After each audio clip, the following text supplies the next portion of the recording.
வாரும் தூய ஆவியானவரே, உம்மை விசுவாசிக்கின்ற உள்ளங்களிலெல்லாம் அன்பின் தீயை மூட்டி எழுப்புகின்றவரே, அடியேன் வாயின் வார்த்தைகளும் எங்கள் அனைவரின் உள்ளத்தின் தியானமும் உம்முடைய திருமுன்னிலையிலே எப்போதும் ஏற்புடையதாய் இருப்பதாக.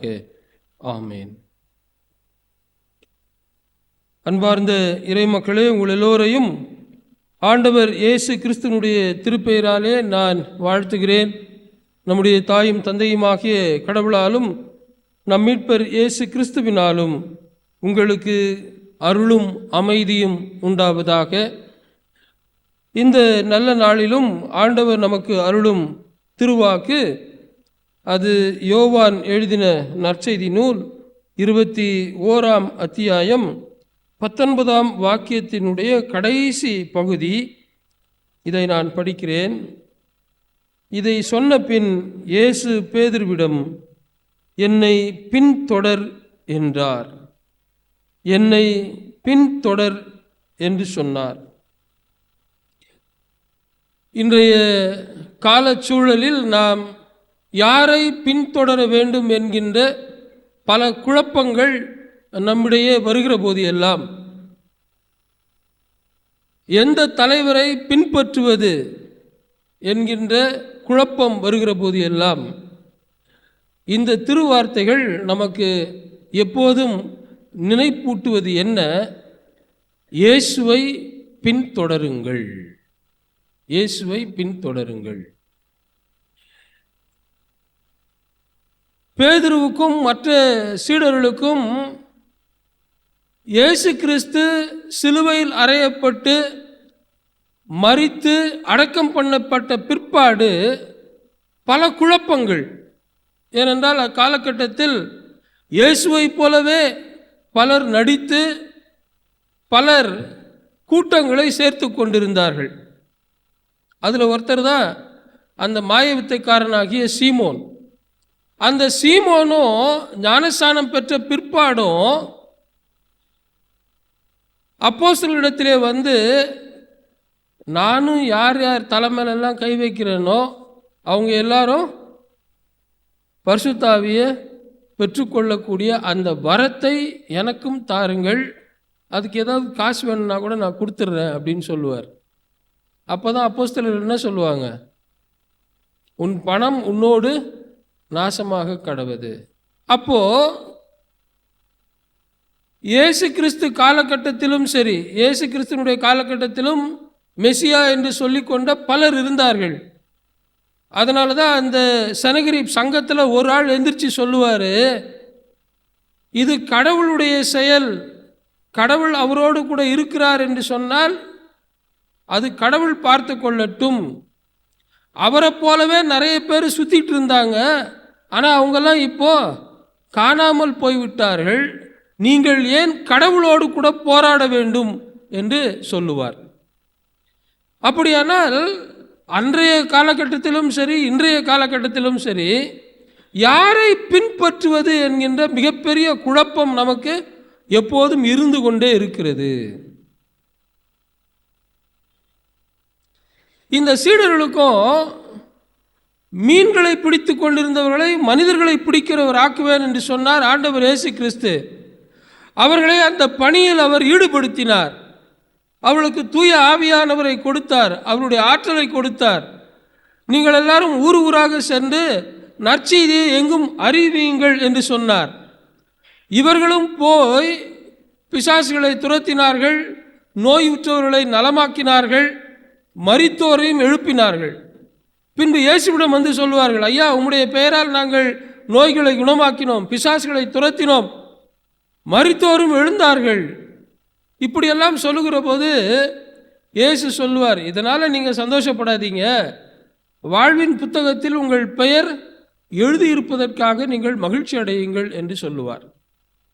இப்படி ஆண்டவர் இயேசுவினுடைய இறைப்பணியில் தன்னை இணைத்து கொண்டு இறை அரசை கட்டும் பணியில் செயல்பட்டு கொண்டிருந்த இந்த சீடர்கள் தங்கள் குரு, தங்கள் எஜமானர், தங்கள் தலைவர் சிலுவையில் அறையப்பட்டவுடன், மரித்து அடக்கம் பண்ணப்பட்ட பின் என்ன செய்வது ஏது செய்வது என்று தெரியாமல் குழம்பிக் கொண்டிருந்தார்கள்.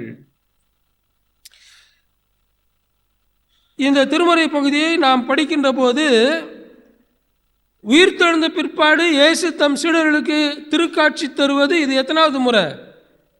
3வது முறை. 2 முறை சீடர்கள் எல்லோரும் இருக்கிற போதும் காட்சி கொடுத்த பிற்பாடு தான் இங்கே பேதுரு சொல்கிறார், நான் எங்கே போகிறேன்றாரு, மீன் பிடிக்க போகிறேன் என்று சொல்கிறார். பல நேரத்தில் நமக்கு என்ன இருக்கிறது இல்லை, என்ன இருக்கிறது இல்லை, இல்லை சாரி உங்களுக்கு இருக்குது எனக்கு இல்லைன்னு வச்சுக்குவோம், புத்தி இருக்கிறது இல்லை. என்னதான் 2-3 தடவை நம்முடைய தலைவர் நமக்கு எதிராக தோன்றி தம் சீடர்களை நடத்தினாலும் அவர்களை ஆற்றல் படுத்தினாலும் இப்போவும் குழப்பம். திருப்பி எங்கே தான் போக தோணுது? நம்ம தமிழ்நாட்டில் ஒரு பழமொழி ஒன்று சொல்லுவாங்க, தெரியுமா? என்ன பழமொழி சொல்லுவாங்க? எங்கள் வீட்லேயும் ஒரு நாய் வளர்க்குறேன். நாயை என்னதான் நீங்கள் குளிப்பாட்டி நடு வீட்டில் வச்சாலும் அது வால் ஆட்டின்னு எங்கே தான் போகுமா? ஆமாம், அந்த மாதிரி தான் நாமளும்.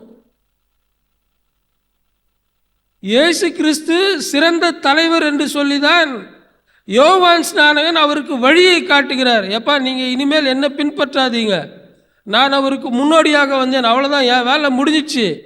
இனி உங்களுக்கு தலைவராக இருக்க வேண்டியவர் அவர்தான். அவர்தான் இந்த உலகத்தின் பாவத்தை எல்லாம் சுமந்து தீர்க்கிறவர், ஏழைகளுக்கு நல்வாழ்வை கொடுக்கின்றவர், குருடர்களுக்கு பார்வை அளிக்கின்றவர், முடவர்களை நடக்க செய்கின்றவர், மரித்து போன நிலையில் இருக்கிற வாழ்வு நிலையில் இருக்கிற மக்களினுடைய வாழ்வை உயர்த்தி உயிர் பெறச் செய்கிறவர் அப்படின்னு காட்டினார். இவர்கள் எல்லாரும் அவரை பின்பற்றி போனார்கள். ஆனால் இயேசு மரித்து அடக்கம் செய்யப்பட்ட பிற்பாடு குழம்பிய நிலையில் இருந்த இந்த மக்களை இயேசு இரண்டு முறை சந்தித்து நான் தான் என்று சொல்லிய பிற்பாடும் இவர்களுக்கு புத்தி பேதளித்து போன நிலையில் இந்த முதல் சீடர் பேதுரு முதல்ல சொல்றாரு, நான் மீன் பிடிக்க போகிறேன். முதல் இவர் மீன் பிடிச்சிட்டு இருப்பார். இயேசு கலிலேய கடற்கரை ஓரமாக போய்கிட்டு இருப்பார். பார்த்த முதல் சீடர் இவர் தான். பார்த்த உடனே என்னை பின்பற்றி வா அப்படின்னு சொல்லுவார். சொன்ன உடனே என்ன பண்ணுவார் அவர்? வலைகளை விட்டு விட்டு அப்படின்னு இருக்கும். வலைகளை விட்டு விட்டு தனக்கு லாபமான, தனக்கு ஆதாயமான, தன்னை வளமாக்கும் எல்லாவற்றையும் விட்டு விட்டு இயேசுவை பின்தொடர்ந்தவர். ஆனால் இப்போ சொல்றாரு, நான் மீன் பிடிக்க போறேன். இதுதான் பின்மாற்றத்தின் நிலை அப்படின்னு சொல்லுவாங்க. பேக் ஸ்லைடிங் என்று சொல்லுவார்கள். நாம் எதற்காக அழைக்கப்பட்டோம் என்பதையும் நாம் என்ன செய்ய வேண்டும் என்பதையும் மறந்து போன நிலையில் இருந்த சீடர்கள், குறிப்பாக பேதுரு. நம்ம ரொம்ப நேரம் மடக்கி உட்கார்ந்துருந்தோம்னா இரத்த ஓட்டம் போகாததுனால இந்த கால் என்ன ஆகிடும்? மறுத்து போயிடும். நாம் நிற்கிறோமா காலை வைக்கிறோமா என்னன்றது நமக்கு தெரியாது. அதுபோல தான் இயேசுவினுடைய சிலுவையின் இரத்தத்தால் கழுவப்படாத நிலையில், அப்படிதான் சொல்லணும். இவர் என்ன சொல்லுகிறார், என்ன செய்ய போகிறார் என்பதை அவர் மறந்து போய்விட்டார். நாம் இயேசுவை பின்தொடர அழைக்கப்பட்டிருக்கிறோம். அந்த நல்ல தலைவரை நாம் பின்தொடர்ந்து அந்த தலைவரை போல நாம் இந்த உலகில் ஏழ்மை நிலையில் இருக்கிற மக்களுடைய வாழ்வை உயர்த்த வேண்டும் என்கின்ற பணியை செய்ய அழைக்கப்பட்டிருக்கிறோம் என்பதையே மறந்து போய் மறுத்து போன நிலையில் தான் என்ன செய்கிறேன் என்று தெரியாமல் அவர் சொல்லுகிறார், நான் மீன் பிடிக்க போகிறேன். பழைய வாழ்க்கைக்கு திரும்புகிற ஒரு நிலை. பல நேரங்களில் நாமும் நம் தலைவராம் ஆண்டவர் இயேசு கிறிஸ்துவை நன்கு அறிந்த பிற்பாடும் விட்டுட்டு ஆண்டவரே அப்படின்னு நம்ம சொல்லியிருப்போம். அதே போய் என்ன பண்ணியிருப்போம்? திருப்பி நாய் மாதிரியே போய் நக்கின்னு இருப்போம். நீதிமொழிகள் புத்தகம் அதை தான் சொல்லுது. நாய் தான் கக்கினதை திரும்ப நக்கும், தின்னும்.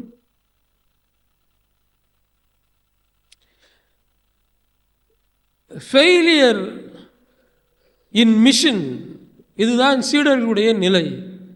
தாங்கள் எதற்காக அழைக்கப்பட்டார்களோ அந்த அழைப்புக்கு பாத்திரவான்களாக நடக்காமல், அழைக்கப்பட்ட நோக்கத்தை மறந்து செய்ய வேண்டிய செயலை செய்யாமல் அதில் தோற்றுப்போன ஒரு நிலை அவர்களை மீண்டும் பழைய வாழ்க்கைக்கு அழைத்து செல்லுகிறது. இங்கே பாருங்க, இதை படித்து பார்த்தீங்கன்னா பல விஷயங்கள் நமக்கு புரியும். அவர்கள் வெளியே சென்று ஒரு நேரத்தில் 2-3 நாளைக்கு முன்னாடி வெளியே செல்வதற்கே அவர்களுக்கு பயம். எங்கு நாம் சென்றால் இவரும் இயேசுவோடு கூட சுற்றித் திருந்தவர், இவரை கொல்ல வேண்டும் என்று நம்மையும் கொண்டு விடுவார்களோ என்ற உயிருக்கு அச்சம். பூட்டிய அறைக்குள் இருந்தார்கள். ஆனால் இப்போது பழைய வாழ்க்கைக்கு திரும்பணும்னா தைரியமாக வெளியில் வந்து மீன் பிடிக்க போகிறார்கள். இதில் என்ன ஒரு குறிப்பான காரியத்தை நாம் பார்க்க வேண்டும் என்றால், இவர் மீன் பிடிக்க போகிறாருன்னா என்ன பண்ணணும்? பேசாமல் மீன் பிடிக்க போகணும்.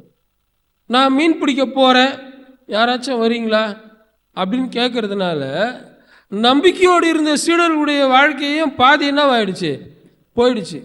கூட 4-5 பேரை வேற வலிச்சுன்னு போகிறாரு. இயேசு சொன்னது சரிதான் போல, எனக்கு பின்னால் போ.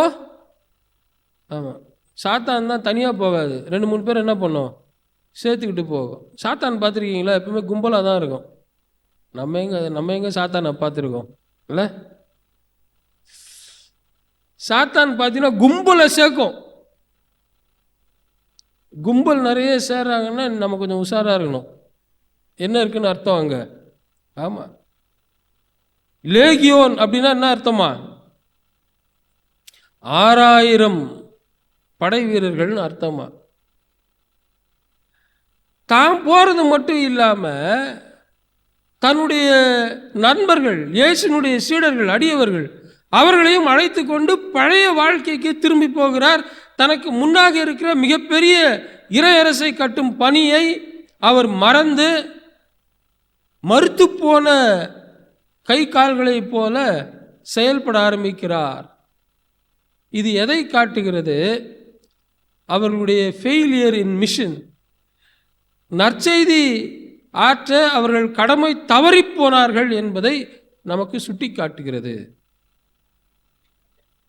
பல நேரங்களில் தலைவர்கள் என்று சொல்லிக் கொள்ளுகிறவர்கள் இது போன்று தவறிப்போய் திசை மாறி போய் விடுவார்கள். மிகவும் எச்சரிக்கையாக நாம் இருக்க வேண்டும். பல நேரத்தில் நாமே திருச்சபை தலைவர்களாக இருக்கிறோம்.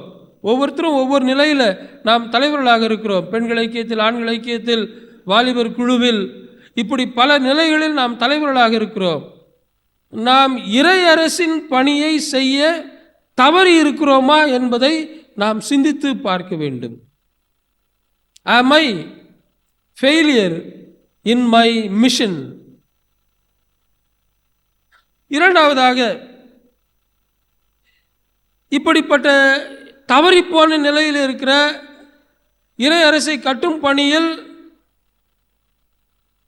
திசை மாறிப்போன இந்த சீடர்களை பார்த்து இயேசு சொல்லுகிறார், இவங்கெல்லாம் ப்ரொஃபஷனலிஸ்ட் இன் ஃபிஷிங் இல்லையா? எப்போ எங்கே எந்த மாதிரி சூழலில் எங்கே வலையை போட்டால் எந்த வகையான மீன் கிடைக்கும் என்பது இவர்களுக்கு தெரியும். ஆனால் இவர்களுக்கு இரவு முழுவதும் வலை வீசினாலும் ஒன்றும் பிடிபடவில்லை. ஏன்?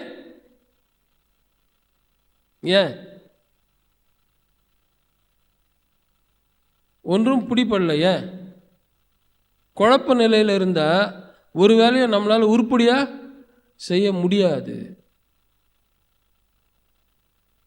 நம்ம ஒரு வேலையை செஞ்சுருப்போம். இப்போ அடுப்பில் பாலை வச்சுருப்போம், கத்திரிக்காய் வெட்டிகிட்டு இருப்போம், கத்திரிக்காய் சட்னி செய்கிறதுக்கு யோசிச்சுன்னு இருப்போம். என்ன யோசிச்சுன்னு இருப்போம்? பையனுக்கு ஃபீஸ் கட்டணும், என்ன பண்ணுறதுன்னு யோசிச்சுனே இருப்பாங்க. உஷ்ன்னு அப்படியே பால் பாத்திரம் பொங்கி என்ன பண்ணோம், கீழே வழிஞ்சு ஊற்றின்னு இருக்கும். அச்சச்சோ அப்படின்னு எழுந்திரிப்போம், கத்தி இங்கே வெட்டிக்கும் கையில். ஏன்? குழப்ப நிலையில் இருக்கும்போது நமக்கு ஒரு வேலையும் உருப்படியாக செய்ய தெரியாது. சாதாரணமாகவே நம்ம வீட்டில் பால் டெய்லி என்னதான் ஆகுது, பொங்கி கவுருது, அது வேற விஷயம். சீடர்கள் இந்த காரியத்தில் மீன் பிடிப்பதில் ஜாம்பாவான்கள். அவர்களுக்கு ஈடு இணை யாரும் இல்லை. அப்படிப்பட்டவர்களுக்கு இரவு முழுவதும் முயற்சி செய்து ஒரு மீன் கூட படலை. சாதாரணமாக வலையை அலசும் போது பார்த்தீங்கன்னா பெரிய மீன் படலைன்னா கூட, படலைன்னா என்ன சொல்கிறது, எப்படி சொல்கிறது, அதை மாட்டலைன்னா, பெரிய மீன் மாட்டலைன்னா கூட குட்டி குட்டி மீன் என்ன பண்ணோம், மாட்டோம். இவங்கெல்லாம் பசியாக இருக்காங்க போல், அதனால் ஏதாவது கிடைச்ச மீனை வச்சு ஏதாவது சாப்பிட்லான்னு முயற்சி செஞ்சுருப்பாங்க. ஆனால் ஒரு மீன் கூட படலை. அது எதை சுட்டி காட்டுகிறது? இவர்கள் குழப்ப நிலையில் இருக்கிறார்கள். எந்த திசையில் போக வேண்டும், யாரை பின்பற்ற வேண்டும், இதுக்கு அடுத்து நாம் எப்படி நம்முடைய வாழ்க்கையை நடத்துவது என்று தெரியாத நிலையில், குழம்பி போன நிலையில் தான் இங்கேயும் அங்கேயும் போடுறாங்க. ஒன்றும் கிடைக்கல மீன். இயேசு இப்போது அவர்களை பார்க்கிறார். குழம்பிய நிலையில் இருக்கிறார்கள், திசை தெரியாமல் சுற்றி கொண்டு இருக்கிறார்கள் சொல்லிதான் என்ன சொல்றாரு? பைபிள் பார்த்து சொல்லுங்க, என்ன சொல்றாரு? வலது பக்கமாக வலைகளை வீசுங்கள். அவர் ஒரு திசையை காட்டுறார். திசை காட்டும் போதாவது இவங்களுக்கு தெரிய தேவையில்லையா? டேய், திசை காட்டும் ஒரே தலைவர் யார் தான்? யாரு? இயேசு தான். நாம் ஒரு நாள் வாழ்க்கையில் திசை தெரியாமல் போய்கொண்டிருந்தோம். நமக்கு இறையரசின் திசையை காட்டி இதுதான், இதிலே நடவுங்கள் என்று சொல்லி நம்ம எல்லாம் பின்தொடர செய்தாரே, இவர் தான். அப்போது புத்தி தெளிஞ்சிருக்கணும். அப்பவும் புத்தி தெரியல. வலைகளை போடுகிறார்கள், மீன்களை பிடிக்கிறார்கள். அப்புறம் ஒருத்தருக்கு புத்தி தெளிஞ்சு கண்ணு தெரியுது. அவர் சொல்றாரு, இயேசுவோடு நெருங்கிய நட்பில் இருந்தவர். அவர் அங்கே நிற்கிறது யாரு? நிறைய தடவை நமக்கு பக்கத்திலே நிற்கிறாங்க, ஆனால் நிற்கிறது யாருன்னு நமக்கு தெரியாமல் போய்விடுகிறது. நமக்கு நல்வாழ்வு அளித்த, நமக்கு திசை காட்டிய தலைவர் இவர் தான் அப்படின்னு நமக்கு தெரியாமல் போய்விடுகிறது. என்ன பரிதாபம் பாருங்க. கடற்கரையில் இதே மாதிரி இயேசு நடந்து வந்து இயேசு பேதுருவை கூப்பிட்டாரு. அந்த நினைப்பு கூடவா இருக்காது இவங்களுக்கு? இப்போ அதே கடற்கரையில் வந்து இயேசு நிற்கிறார், யாருன்னு தெரில. இயேசு வலது பக்கமாக போடுங்கள்னு சொல்றார், யாருன்னு தெரில. வலைக்கிழையே மீன் பிடித்து கொண்டு வருகிறார்கள். அவருடைய வாழ்வு வளமாகிறது அப்படின்றதுக்கு அடையாளம் தான் அது. ஆனாலும் தெரியல. ஒருத்தருக்கு தெரியுது, அவர் ஆண்டவர்.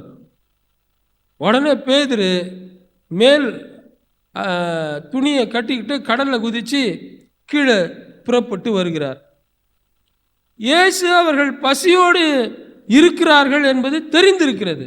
ஆகவே இவர் என்ன பண்ணுறாரு, கொஞ்சம் மீனெல்லாம் ஆயத்தம் செஞ்சு, ரொட்டி ஆயத்தம் செஞ்சு வச்சுருக்காரு. அவங்க வந்த உடனே நீங்கள் பிடிச்சிட்டு வந்த மீன்லேயும் கொஞ்சம் கொடுங்கன்னு சொல்கிறாரு. வைக்கிறார். வைத்தவர் என்ன சொல்லுகிறார்? வாருங்கள், உணவு அருந்துங்கள் என்று அவர் சொல்லுகிறார். அப்போதான் அவங்களுக்கெல்லாம் தெரியுது, ஓ, நமக்கு வாழ்வழித்தவர், நமக்கு உணவளித்தவர் ஆண்டவர் இயேசு என்று. ஆனால் ஒருத்தர் கூட அவரை நீர் யார் என்று கேட்பதற்கு துணியவில்லை. 12வது வசனம், இயேசு அவரிடம் உணவருந்த வாருங்கள் என்றார். சீடர்களுள் எவரும் நீர் யார் என்று இயேசுவிடம் கேட்க துணியவில்லை. ஏனெனில் அவர் ஆண்டவர்தாம் என்று அவர்கள் அறிந்து கொண்டார்கள்.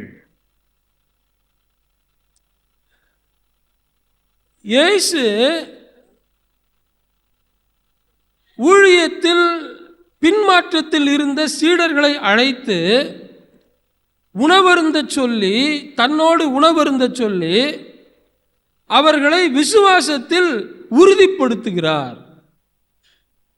நம்பிக்கை அற்று இருந்த சூழலில், எதிர்காலம் எப்படி இருக்குமோ என்கின்ற சூழலில் இருந்த, இருட்டில் இருந்த இந்த மக்கள், நீங்கள் நல்லா பார்த்தீங்கன்னா இந்த நேரத்தெல்லாம் நீங்கள் கணக்கிட்டு திருமுறையை பார்த்தீங்கன்னா ரொம்ப அட்டகாசமாக இருக்கும் அதை படிக்கிறதுக்கு. இவங்க இரவு நேரத்தில் மீன் பிடிக்கிறாங்க, மீன் ஒன்றும் படலை. இயேசு வருகிற போது பொழுது விடிய போகுது, விடிஞ்சிச்சின்னு அர்த்தம். இப்போ இவர் திசையை காட்டுறாரு, வலைய போடுறாங்க, நிறைய மீன் கிடைக்குது. என்ன அர்த்தம்? குழப்ப நிலையில் இருந்தால் இருட்டிலே தான் இருக்கணும். தெளிவு நிலைக்கு வந்தால் வெளிச்சம் கிடைக்கும், வெளிச்சம் வாழ்வு தரும். அதை தான் இங்கே இயேசு சீடர்களுக்கு சுட்டி காட்டுகிறார். இப்போவாச்சும் தெரியுதாப்பா? இருட்டில் இருக்கும்போது தான் நான் யாருன்னு தெரில, இப்போவாச்சும் தெரியுதா? தெரியுது. அப்பத்தை பிற்கிற போது அவர்களுக்கு பகிர்ந்து கொடுக்கிற போது இப்போது அவர்கள் இவர் ஆண்டவர் தாம், எனது தலைவர் தான் என்று சீடர்கள் புரிந்து கொள்ளுகிறார்கள். இந்த உணவை உண்ட பிற்பாடு ஒவ்வொரு சீடரும் ஆன்மீகத்தில் பலனடைந்து இயேசுவுக்கு சாட்சியாக வாழ்கிறார்கள். இங்க பார்த்தீங்கன்னா இந்த கரியில தான் என்ன பண்ணியிருப்பார் இயேசு, அந்த மீன்களை சுட்டு இருப்பார் இல்லையா? எப்படி இருக்கு? கறி நெருப்புன்னு தானே இருக்கு. படிங்க அதை.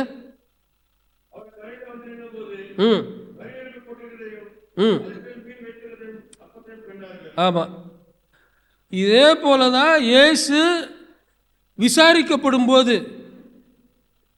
கறி நெருப்பு போட்டு எல்லாம் குளிர் காஞ்சிட்டு இருப்பாங்க. அங்கே பேதுருவும் போய் அப்படியே குளிர் காஞ்சி நிற்பார் அந்த கறி நெருப்பு பக்கத்தில். அப்போது ஒரு வேலைக்கார பெண்மணி வந்து சொல்லும், நீயும் அந்த கூட்டத்தோடு சேர்ந்தவன் தானே, உன்னை இயேசுவோடு நான் பார்த்திருக்கிறேன் அப்படின்னு சொல்லும். அப்போ பேதுரு என்ன சொல்லுவார்? பெண்களுக்கு பொதுவாக யூதர்கள் பயப்பட மாட்டாங்க, எதுவும் பண்ண மாட்டாங்க, அது இந்த மாதிரி வேலைக்கார பொண்ணு அப்படின்னா பிற இனத்தவர்னு அர்த்தம்.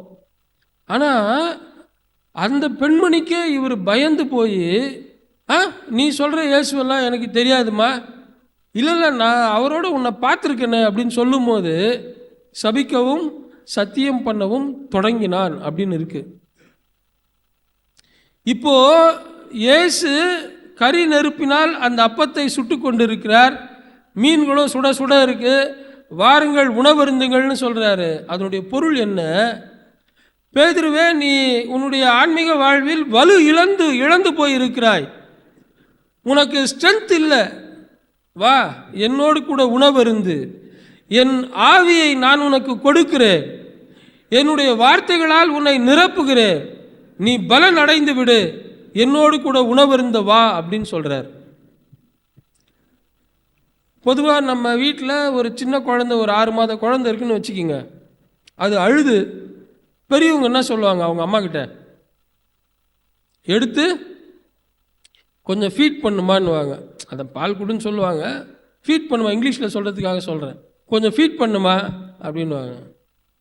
அப்புறம் கொஞ்சம் வளர்ந்துருந்து ஒரு 8 மாதம் 9 மாதம் ஆயிடுச்சு அப்படின்னு சொன்னால் வெறும் மதர் ஃபீடிங் மட்டும் என்ன பண்ணாது, அந்த குழந்தைக்கு போதாது, கொஞ்சம் ஆவியில் வேக வச்சு ஆப்பிள் உருளைக்கிழங்கு அதெல்லாம் கொஞ்சம் அப்படியே சாலிட் ஃபுட்லாம் கொஞ்சம் கொஞ்சமாக கொடுங்க, ஃபீட் பண்ண ஆரம்பிங்கன்னுவாங்க. ஏன்?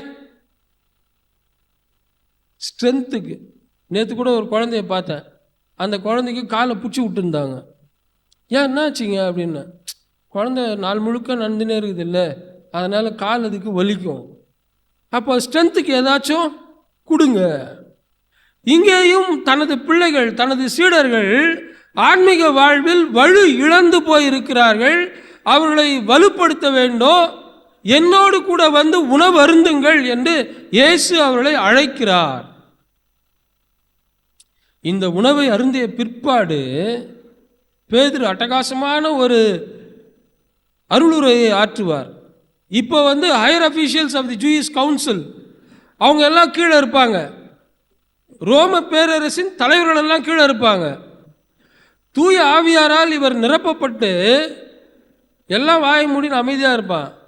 இவர் ஏஞ்சிக்குவார், மீன் பிடிக்க போறேன்னு சொன்னாரு, அவர் ஏஞ்சிக்குவார். இப்போ முதல்ல ஏந்திரிச்சு, ஜீவாதிபதியை நீங்கள் கொலை செய்தீர்கள், கடவுள் அவரை உயிரோடு கூட எழுப்பினார், அதற்கு நாங்களே சாட்சிகள் என்று தைரியமாக சொல்லுவார். இப்போ எதனால்? இயேசுவோடு அவர்கள் உணவு அருந்தியதால். உணவுனா நம்ம ஒன்றா பிரெட்டு அந்த மீன் நினச்சிக்கூடாது. என்னது என்னது என்னது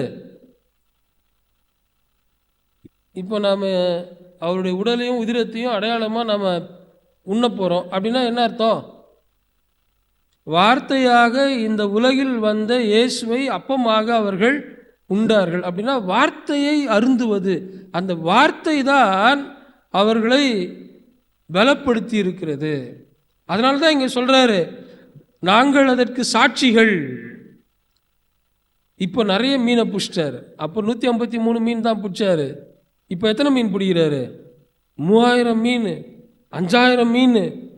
நாள்தோறும் சபையில் ரட்சிக்கப்பட்டவர்கள் அனுதினமும் இணைக்கப்பட்டு கொண்டிருந்தார்கள். பிரசன்ட் கண்டினியூஸில் இருக்கும் அந்த கிரேக்க வார்த்தை. நாள்தோறும் திருச்சபையில் ரட்சிக்கப்பட்டவர்கள் சேர்த்து கொள்ளப்பட்டார்கள்.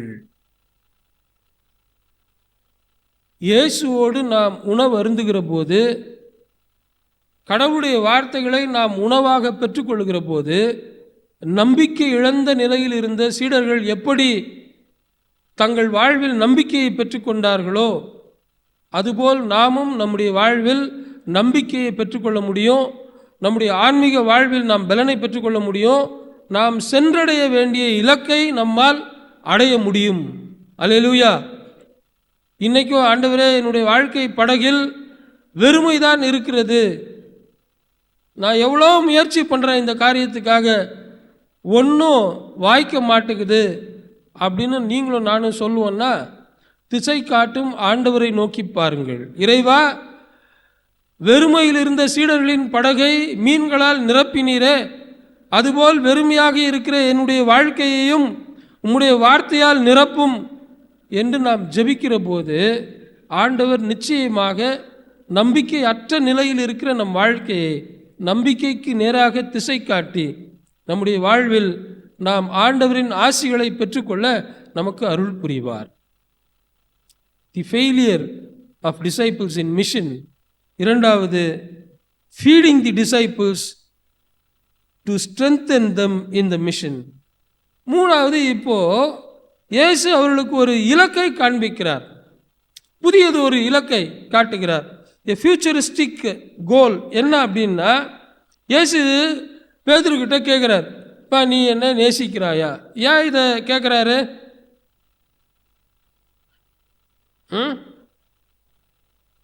மறுதளிச்சாரு. அப்புறம் இப்போ நீ மறுபடி மீன் பிடிக்க போயிடுவியா? என்ன கொஞ்சம் தெளிவாக சொல்லுப்பா. இவைகளை காட்டிலும் நீ என்னை நேசிக்கிறாயா? ஆமாண்டவரே, ஆமாண்டவரே, ஆமாண்டவரே அப்படின்னு சொல்கிறாரு. அப்போ அவர் சொல்கிறாரு, என் ஆட்டுக்குட்டிகளை நீ மேய்ப்பாயாக, என் ஆடுகளை போஷிப்பாயாக என்று சொல்லுகிறார். மூணாவது தடவை இயேசு கேட்குறாரு, யோவானின் மகன் சீமோனே, உனக்கு என்னிடம் அன்பு உண்டா என்று கேட்டார். உனக்கு என்னிடம் அன்பு உண்டா என்று இயேசு 3ஆம் முறை கேட்டதால் பேதுரு துயருற்று அவரிடம், ஆண்டவரே, உமக்கு எல்லாம் தெரியுமே, எனக்கு உம்மீது அன்பு உண்டு என்பது நீர் அறியாத ஒன்றா என்றார். இயேசு அவரிடம், என் ஆடுகளை பேணி வளர்ப்பாயாக என்று சொல்கிறார். பேணி வளர்ப்பதுன்னா என்ன அர்த்தம்? அவளை போஷித்து வளர்த்திடு அப்படின்னு அர்த்தம். ஒரு குழந்தை சும்மா வளர்ந்துடுமா? எப்போ தான் வளரும்? அதுக்கு போஷாக்கு நல்லா இருந்தால் தான் வளரும், அதுக்கு ஃபீட் பண்ணால் தான் வளரும். அப்போ இயேசு இங்கே என்ன சொல்லுகிறார்? அவருக்கு ஒரு புதிய எதிர்கால தரிசனத்தை கொடுக்கிறார். வாழ்விழந்திருக்கிற மக்கள் இன்னும் பலர் இருக்கிறார்கள். அவர்களையெல்லாம் என்னுடைய வார்த்தையால் நீ அவர்களை போஷித்து அவர்களை வளமாக்கு என்று சொல்லுகிறார். அந்த தலைவர் காட்டிய நல்வழியில் பேதுருவும் தன்னை ஈடுபடுத்தி கொள்ளுகிறார். கடவுளுக்கு மாட்சியாக, இரத்த சாட்சியாக மரித்து அநேக ஆத்துமாக்களை ஆண்டவரிடம் கொண்டு சேர்த்தார். எனக்கு அன்பார்ந்த இறைவனுடைய பிள்ளைகளே, நம்முடைய வாழ்க்கையிலும் பின்மாற்றம் நிச்சயமாக இருக்கும். நிற்கிறவன் நான் நிற்கிறேன் என்று ஒரு காலம் சொல்ல முடியாது, எப்போ விழுவார்னு தெரியாது. ஆனால் ஒன்றை மட்டும் நாம் நம்முடைய நினைவில் வைத்துக் கொள்ள வேண்டும், நான் எந்த நிலையில் இருந்தாலும் ஆண்டவர் என்னை தேடி வந்து என்னை அழைக்கிறார் என்பதை நாம் மறந்து போய்விடக்கூடாது. ஒருவேளை இன்றைக்கு யாராகிலும் நாம் பின்மாற்றத்தில் இருப்போமே ஆனால், நம்முடைய படகு வெறுமையாக இருக்குமே ஆனால், ஆண்டவரை நோக்கி பார்ப்போம். அவர் காட்டுகிற திசையில் நாம் செல்லுவோம்.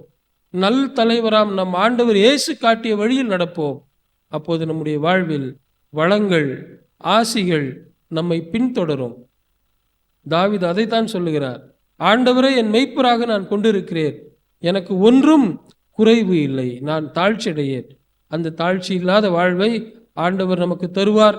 நாமும் நல் தலைவராம் இயேசுவை பின்பற்றி வாழுவோம். இயேசு சீடருக்கு சொன்ன வார்த்தை, என்னை பின்தொடர்ந்து வா. அவரை பின்தொடர்வோம், அவருடைய ஆசியை பெறுவோம், அநேகருக்கு நாம் ஆசியாக வாழ்வோம். இறையருள் நம்மோடு இருந்து நம்மை ஆசீர்வதித்து வழி நடத்துவதாக.